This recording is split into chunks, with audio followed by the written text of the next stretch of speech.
প্রতিবাদের ভাষার সময় হয় না, তাই কলকাতা সহ রাজ্যের বিভিন্ন প্রান্তে আজ রাতে রাজপথ দখল করবে নারী শক্তি। আরজিকর কাণ্ডে বাংলা সহ গোটা দেশ আজ রাজপথে প্রতিবাদ করবে।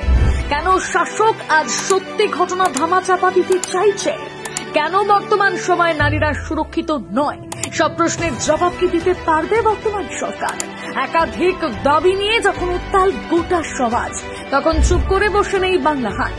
টিম বাংলা হাট প্রতি মুহূর্তে সব খবর সব সময় তুলে ধরছে। রাত দখল নারী শক্তির সেই কভার করবে সুস্মিতা, নীলাম, শোভন, সৌমিতা, পৌশালী, রিয়া, শর্মী, অনিতা, সুনন্দা, স্নেহা, রীতা, ঋতম, রণদেব, সায়ক, সুদীপ্ত, অভিক, উদয়ন, ধ্রুবজ্যোতি, মাধব, অরিজিৎ, সন্দীপ, শুভঙ্কর সহ টিম বাংলা হাট থাকছে নারী শক্তির সব খবর সব সময় তুলে ধরছি আপনাদের সামনে। নজর রাখুন বাংলা হাটের ওয়েবসাইট, ফেসবুক ও ইউটিউব চ্যানেলে।